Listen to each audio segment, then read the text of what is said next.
नमस्कार, आप देख रहे हैं दूरदर्शन किसान। कार्यक्रम कृषि दर्शन में आप सभी का स्वागत है। मैं हूं आपके साथ मोनालिसा।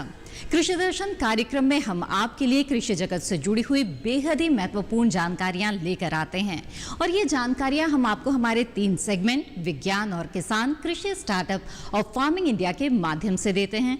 तो आइए शुरू करते हैं आज का ये कार्यक्रम।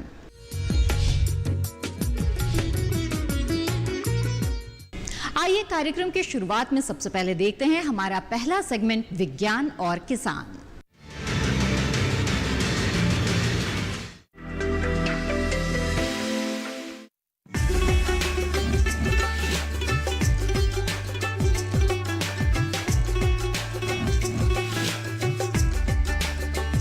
प्रधानमंत्री फसल बीमा योजना के अंतर्गत सरकार किसानों को काफी सुविधाएं दे रही है।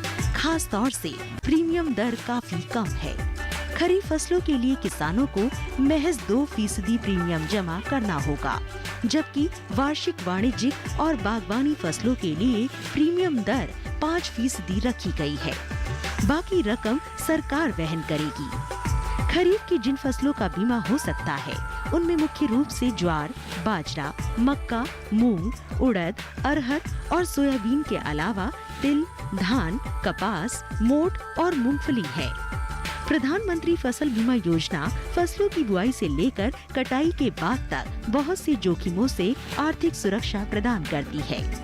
अगर आपने फसलों का बीमा कराया है और आप प्रतिकूल मौसम या कम बारिश की वजह से फसल नहीं बो पाए या फसल में अंकुरन नहीं हो पाया, तब भी बीमा भुगतान का दावा किया जा सकता है।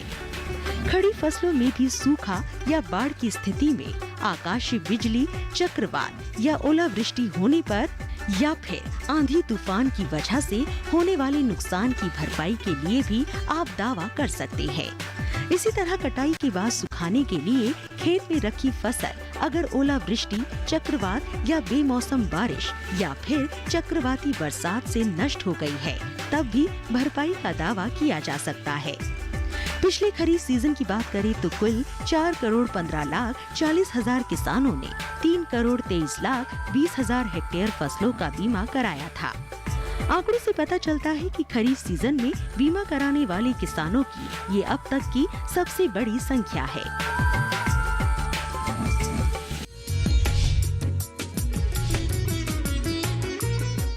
कार्यक्रम कृषि दर्शन में वक्त है एक छोटे से ब्रेक का। ब्रेक के बाद देखेंगे कृषि स्टार्टअप। आप बने रहें दूरदर्शन किसान पर।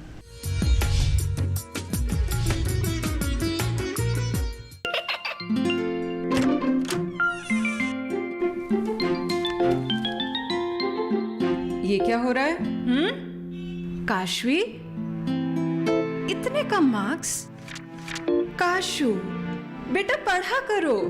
पढ़ोगी नहीं तो आगे कैसे बढ़ोगी? मम्मा, मैं भी तो आपसे यही कहना चाहती हूँ, पढ़ा करो। आप पढ़ोगे नहीं तो आगे कैसे बढ़ोगे? मतलब? वो देखो। सिर्फ बैक पर छपा ऑर्गेनिक नहीं, ऑर्गेनिक का निशान पहचानिए। पीजीएस ऑर्गेनिक का ये लोगो उन किसानों की पहचान है जो आज भी परंपरागत विधि से रसायन मुक्त खेती कर आपके लिए शुद्ध फसल उपजा रहे हैं। अब समझे मम्मा, अगर मैं प्योर ऑर्गेनिक फूड नहीं खाऊंगी तो अच्छे मार्क्स कहाँ से लाऊंगी? अच्छा बच्चों, जैविक खेती की इस मुहिम को आगे बढ़ाइए, शुद्ध ऑर्गेनिक अपनाइए।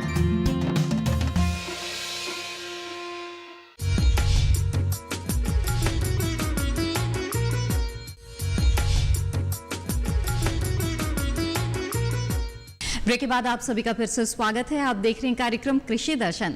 आइए देखते हैं अब हमारा अगला सेगमेंट कृषि स्टार्टअप। सफल खेती के लिए उन्नत किस्मों के बीजों का होना बहुत आवश्यक है। अच्छे बीज से ही अच्छी उपज हासिल की जा सकती है। ग्रीन हाउस से लेकर बीजों के विषय में भी अपने महत्वपूर्ण योगदान के लिए पद्मश्री से भी सम्मानित हो चुके हैं हमारे आज के सफल किसान। तो आइए मिलते हैं पद्मश्री मनमोहन अत्तावर जी से।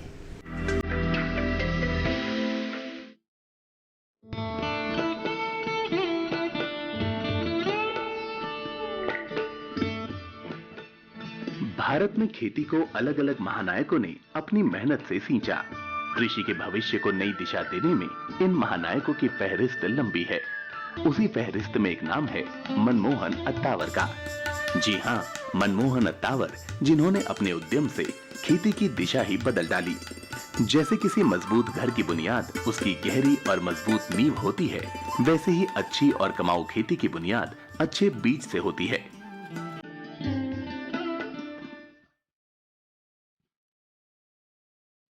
ये बात आज हर दूसरे किसान के साथ साथ सामान्य इंसान के बड़े तबके को समझ में आती है। लेकिन जरा सोचिए, आज से 6 दशक पहले अगर कोई ऐसा सोच रहा था तो उसकी सोच कितनी मौलिक थी।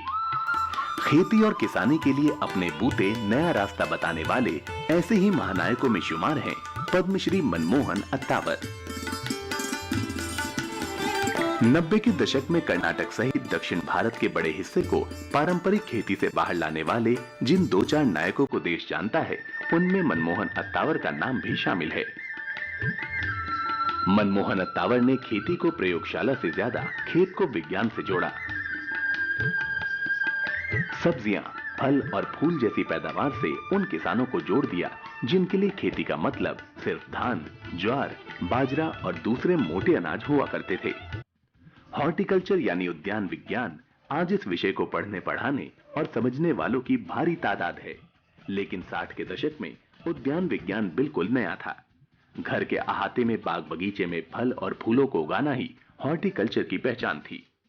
लेकिन मनमोहन अत्तावर 60 के दशक में ही इस उद्यान विज्ञान के मैजिक को भांप गए थे। आज वही हॉर्टिकल्चर एक बड़े कृषि उद्योग की जरूरत बन चुका है। खेती की जुबान में किसान हॉर्टिकल्चर को एक ऐसी खेती समझ सकता है जिसमें खेती उद्यम बन जाती है। किसान सीधे विज्ञान, कला और व्यापार के साथ जुड़ जाता है। मतलब धान, गेहूं, मक्का, ज्वार, बाजरा और बाकी अनाजों से इतर हॉर्टिकल्चर एक ऐसी खेती का विज्ञान है जिसमें फल, फूल, सब्जियों के साथ औषधीय पौधे, जड़ी बूटियां हैं जो किसान को सीधे बड़े फायदे की तरफ ले जाती हैं। सामान्य खेती के मॉडल से जुड़ा हुआ यह अपनी तरह का नया मॉडल है। थोड़ी जमीन पर बड़े फायदे का यह मॉडल आज किसानों का सबसे पसंदीदा फील्ड बना हुआ है। भविष्य में खेती हाइब्रिड बीज के बूते बड़ी बनेगी, इसकी कल्पना 60 के दशक में मनमोहन अत्तावर ने की। तब मनमोहन युवा थे और उनके दिलो दिमाग में बस एक ही धुन थी कि कुछ अलग करना है, खेती को जीने की जरूरत से बहुत आगे ले जाना है। मनमोहन अत्तावर का जन्म कर्नाटक के कारकल में हुआ था। बचपन से ही बड़े बदलाव का सपना देखने वाले मनमोहन अत्तावर ने अपने ही गांव के किसानों को परंपरागत खेती के दुष्चक्र में जूझते देखा। कड़ी मेहनत के बाद किसान के हाथ जो आता वो इतना कम होता कि पेट और परिवार को चलाना भी मुश्किल हो जाता। ये बात मनमोहन अत्तावर को सालती और यहीं से शुरू हुआ मनमोहन अत्तावर के बदलाव का सफर। मनमोहन अत्तावर ने अपनी मास्टर डिग्री उद्यान विज्ञान में ही की है। अमेरिका से लौटने के बाद अत्तावर ने वो कर दिखाया जिसने कर्नाटक और दक्षिण भारत के बड़े हिस्से में किसानों की किस्मत बदल दी। लेकिन अत्तावर का काम, उनका योगदान सिर्फ हॉर्टिकल्चर में नहीं, बल्कि मनमोहन एक अच्छे प्लांट ब्रीडर के तौर पर भी जाने जाते हैं। अत्तावर ने किसानों की जरूरत को जमीन पर उतारा और बीज में बड़े बदलाव के लिए रिसर्च करने लगे। ऐसा बदलाव जिसमें बीज और पौधों को ये ताकत दे कि वो विपरीत हालात में भी अच्छी पैदावार दे सकें। उस वक्त अमेरिका में कॉलबॉल नाम के कृषि वैज्ञानिक बीज को लेकर रिसर्च कर रहे थे। अत्तावर भी उनकी टीम में शामिल हो गए। आज उन्नत बीज की ऐसी किस्में बाजार में मौजूद हैं जो पैदावार में 3 से 4 गुना तक बढ़ोतरी कर सकती हैं। लेकिन तब इस हालात तक पहुंचने और पहुंचाने के लिए मनमोहन अत्तावर जैसे नायकों ने अपनी पूरी जिंदगी खपा दी। मनमोहन अत्तावर ने बेंगलोर में अपने सपनों का ग्रीन हाउस बनाया। ऐसा ग्रीन हाउस जिसमें न सिर्फ उन्नत बीजों पर लंबी रिसर्च के साथ पैदावार शुरू की गई, बल्कि अलग अलग किस्म के पौधों की खोज के साथ एक अलग तरह की खेती को खेतों तक लाने की तैयारी भी शुरू हुई। लोग जुड़ते गए और कारवां बनता चला गया। एक छोटे से ग्रीन हाउस से शुरू हुई बीज क्रांति रंग लाने लगी। देखते ही देखते टमाटर, कैप्सिकम, बंद गोभी के अलावा कई अनाजों के भी उन्नत हाइब्रिड बीज तैयार होने लगे और इसे कर्नाटक के बड़े हिस्से में ट्रायल के लिए किसानों के पास पहुंचाया जाने लगा। नतीजा चौंकाने वाला था। देखते देखते धान बाजरा उगाने वाले किसानों ने अपने खेतों पर टमाटर की पैदावार शुरू कर दी। किसानों के खेत लहलहाने लगे। घाटे की खेती फायदे के सौदे में बदल गई। मनमोहन अत्तावर के काम को न सिर्फ किसानों से बल्कि सरकार से भी सराहना मिली। 1998 में भारत सरकार ने उन्हें पद्मश्री जैसे पुरस्कार से सम्मानित किया। इसके अलावा भी मनमोहन अत्तावर को कई सम्मान मिले, जिसमें doctor MH Marigowda national award, APEDA award, golden jubilee international award, ISF award, Rajyotsava Prashasti award शामिल है। अपने करियर के दौरान मनमोहन अत्तावर कई सरकारी और गैर सरकारी पदों पर विराजमान रहे। डॉक्टर अत्तावर की आंखों में आज भी सपने पलते हैं। सपने देश के लिए, सपने देश के किसानों के लिए, उनकी प्रगति और खुशहाली के लिए। सपने तो हर कोई देख सकता है, लेकिन पूरा वो कर पाता है जो इसकी कीमत चुकाता है। और मनमोहन अत्तावर ने इन सपनों को कीमत चुकाकर पूरा किया है। इसीलिए कामयाबी की इस कहानी में इनकी महानायकी छिपी है।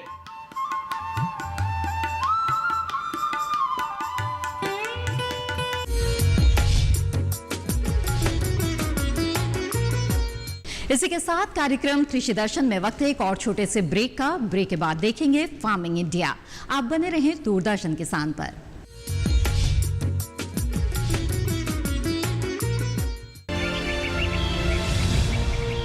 प्रकृति गजब की ताकत है इसमें। बारिश की रिमझिम फुहारों को ही लीजिए। जब सही समय पर मिट्टी पर गिरें तो खेतों में किसान की मेहनत रंग लाती है।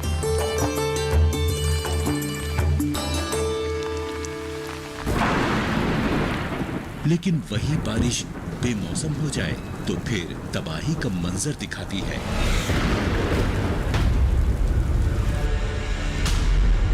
लेकिन क्यों रहे किसान के घर की खुशियां प्रकृति पर निर्भर, जब बन सकता है वो आत्मनिर्भर।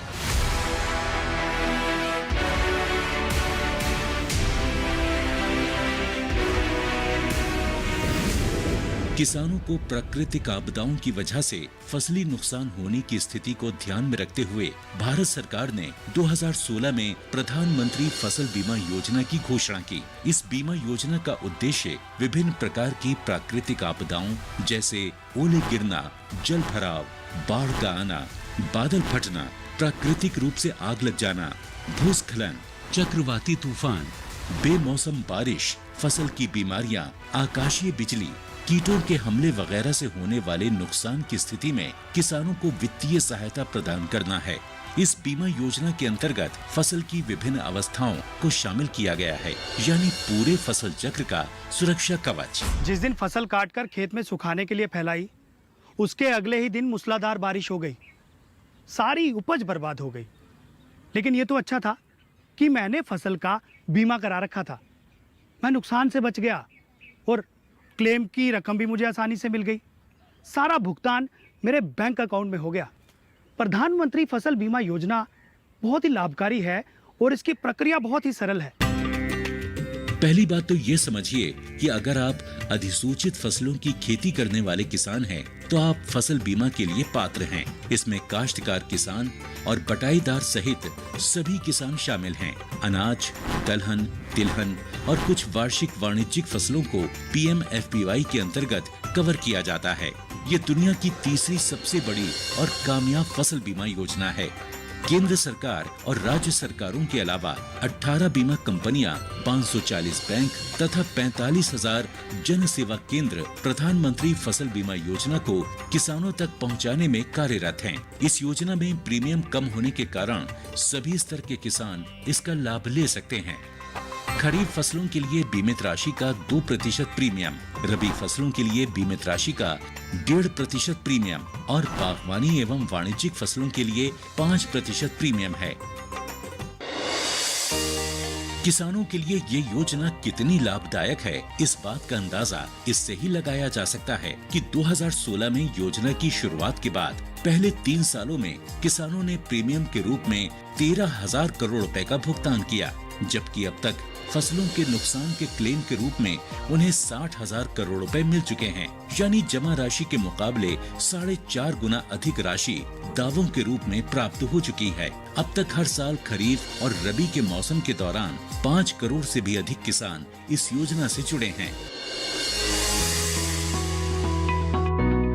2020 के लिए बीमा कराने की प्रक्रिया शुरू हो चुकी है। पंजीकरण की कट ऑफ तिथि हर राज्य में अलग अलग तय होती है। अपने क्षेत्रों या गांवों की अधिसूचित फसलों की सूची, बीमित राशि एवं कट ऑफ तिथि की अधिक जानकारी के लिए आप निकटतम कृषि अधिकारी, जन सेवा केंद्र एवं बीमा कंपनी के प्रतिनिधि से संपर्क करें। www.pmfby.gov.in पर लॉगिन करके या फसल बीमा ऐप क्रॉप इंश्योरेंस ऐप का उपयोग करके अपनी फसल के नामांकन के लिए आवेदन किया जा सकता है। नामांकन के लिए इन दस्तावेजों की जरूरत होती है: नवीनतम आधार कार्ड, मोबाइल नंबर, बैंक खाता विवरण, भू अभिलेख दस्तावेज जिसमें जमीन के कागजात और राज्य सरकार द्वारा निर्देशित कोई भी अन्य दस्तावेज। कैसे मिलेगा फसल नुकसान होने पर दावे का भुगतान? PMFBY योजना में बीजों की बुआई से लेकर फसल कटाई के बाद सुखाने के उद्देश्य से खेतों में 14 दिनों तक फैलाई जाने वाली फसलों के पूरे फसल चक्र के दौरान जोखिम के कवर को प्रदान करता है। स्थानीय आपदा के कारण या अगर फसल कटाई के बाद बीमित फसलों को प्राकृतिक आपदा से नुकसान होता है तो बीमित किसान को 72 घंटे के भीतर इसकी सूचना बीमा कंपनी, बैंक या फिर राज्य सरकार के अधिकारियों या बीमा कंपनी के टोल फ्री नंबर पर देना आवश्यक है। जोखिमों में उपज हानि का आकलन फसल कटाई प्रयोगों के आधार पर किया जाता है। आपदा के कारण हुए नुकसान पर किसान को बीमा कंपनी द्वारा क्लेम राशि का उचित भुगतान मिलता है। क्लेम राशि का भुगतान सीधे किसान के बैंक खाते में किया जाता है। शिकायत निवारण के लिए किसान बीमा कंपनी, निकटतम बैंक शाखा या ब्लॉक या जिला कृषि कार्यालय में संपर्क कर सकते हैं। वो अपनी शिकायतों के लिए जिला और राज्य स्तरीय शिकायत निवारण समिति तक भी पहुंच सकते हैं।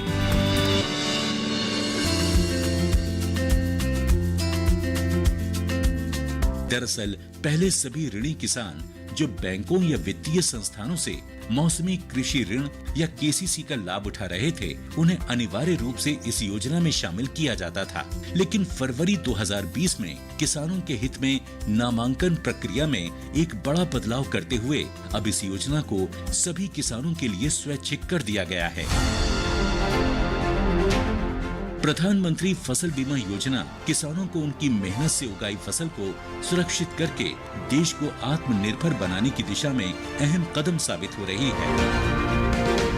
जब किसान बढ़ेगा प्रकृति निर्भरता से आत्मनिर्भरता की ओर, तभी तो बनता है आत्मनिर्भर राष्ट्र।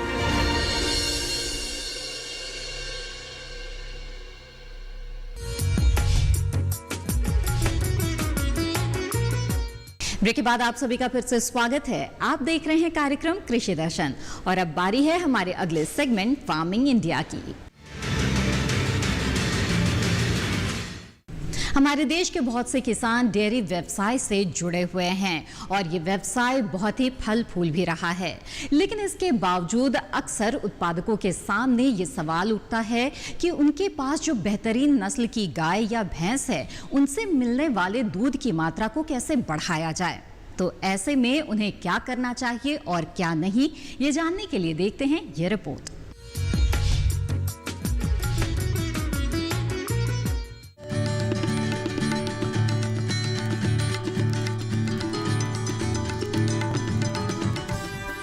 डेयरी किसान अक्सर अधिक मात्रा में दूध को प्राप्त करने के लिए बेहतरीन किस्म की नस्ल वाली गाय या भैंस का चुनाव करते हैं।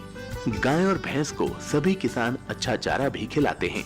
इसके बावजूद भी कुछ पशु कम दूध देते हैं। इसका मुख्य कारण पशुओं की परेशानी किसान द्वारा नहीं समझ पाना है। कई छोटी छोटी बातें ऐसी हैं जो डेयरी पशुओं की उत्पादकता पर प्रतिकूल प्रभाव डालती हैं। जब गाय को एक स्थान से दूसरे स्थान पर ले जाया जाता है तो लंबे सफर के कारण गाय थक जाती है और उनमें तनाव उत्पन्न हो जाता है। साथ ही थनैला संक्रमण के कारण भी दूध के उत्पादन में कमी आती है। इसके अलावा भी कई कारण हैं गाय द्वारा दूध कम देने के। पशुओं के दूध कम देने के कारण। विषैले पौधे या खरपतवार खाने से गायों की शुष्क पदार्थ ग्राह्यता कम हो जाती है, जिससे दूध में कमी आती है। गाय के आहार में गैर प्रोटीन नाइट्रोजन अथवा यूरिया की अत्यधिक मात्रा हानिकारक हो सकती है। आवश्यकता से अधिक मात्रा में वसा, स्टार्च आदि खिलाने से रुमेन की क्रियाशीलता एवं उपापचय पर विपरीत प्रभाव पड़ता है। गायों का पूरा दूध ना निकाला जाए तो इनके दुग्धकाल की अवधि कम हो सकती है।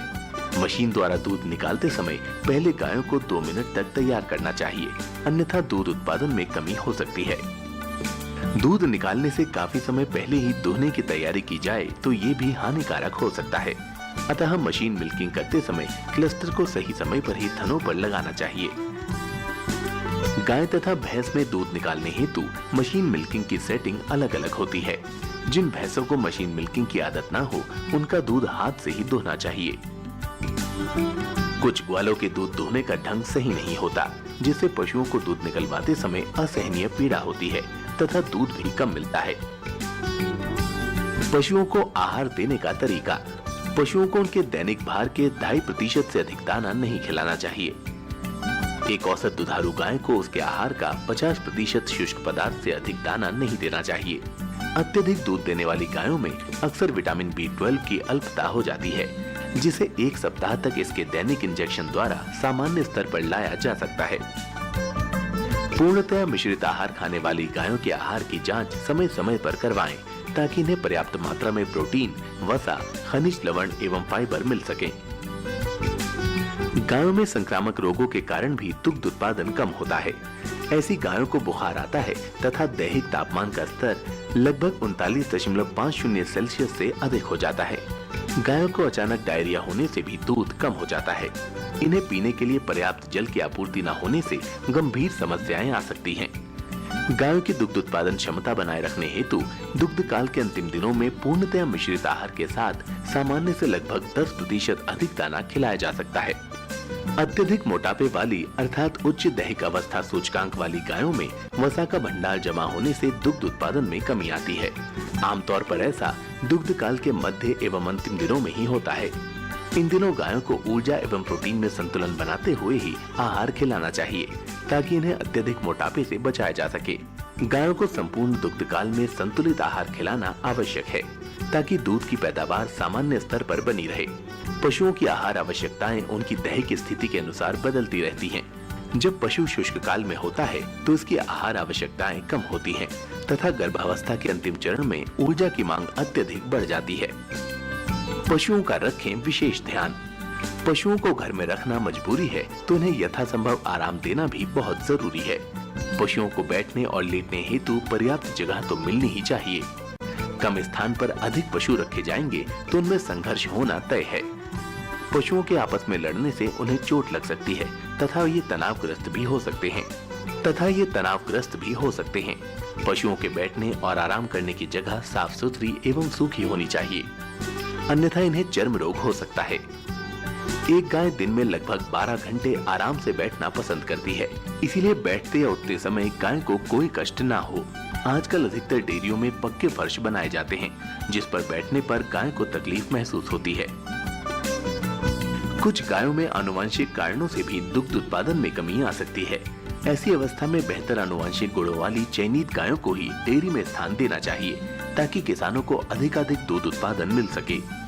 अतः हमें अपनी गायों एवं अन्य दुधारू पशुओं की जरूरतों पर पूरा ध्यान देना चाहिए। एक बात सदैव याद रखें कि स्वस्थ एवं प्रसन्न गायों से मिलने वाले दूध की मात्रा एवं गुणवत्ता तनावग्रस्त गायों के दूध से कहीं अधिक अच्छी होती है।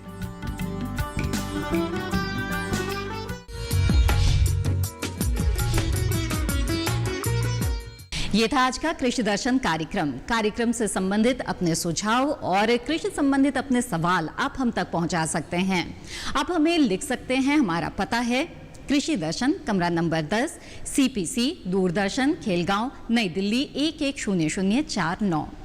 आप हमें ईमेल भी भेज सकते हैं। हमारा ईमेल ID है krishidarshandddk@gmail.com। इसी के साथ कृषि दर्शन की आज की कड़ी में बस इतना ही। अगली कड़ी में फिर हाजिर होंगे कुछ और महत्वपूर्ण जानकारियों के साथ। तब तक के लिए दीजिए इजाजत। आप बने रहें दूरदर्शन किसान पर। नमस्कार।